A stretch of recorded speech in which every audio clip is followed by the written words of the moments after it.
रविनारायण मंगराज आम घर हूँ कोठापाटना वैदेश्वर ग्राम पंचायत कोठापाटना ग्राम आमर आज ये जो पारंपरिक खंडा प्रसेसन जो यात्रा होमर यहाँ बहु प्राय 300 वर्षर ये परंपरा। ये जो खंडायत संप्रदाय मैंने अच्छा से मैंने खंडा प्रसेसन करती एवं दुर्गा पूजा जो दशहरा दिन से पूजा करी अनुकूल करती जाकि बैद्यनाथ पीठरे अनुकूल सारी संपूर्ण ग्राम परिक्रमा करती एवं ता सहित से खंडा खेल प्रदर्शन करती। खंडा खेल प्रदर्शन करी ग्राम परिक्रमा करी पुणी घर को फेरती। घर को फेरला परे समस्त परस्पर वयस्क लोक मानू समस्ते जुहार करती। प्रति घरे घरे बुलिकी जी जहाँ बड़ जुहार करी आमर पूजा समापन करा हुए।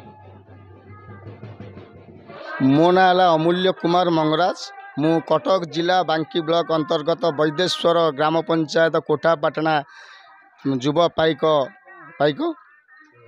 आमे आज को आमे पाइक जेहेतु आमे निजे कहूँ पाइक समस्ते तो कहते पाइक खंडायत खंडा को जी आयत करे सी हूँ खंडायत समस्ते कहते खंडायत खंडार केतटा ना कहवा जाना दरकार। देश क्या लगी स्वाधीन होता आमरी क्षेत्रीय पाइक मान लगी स्वाधीन होता।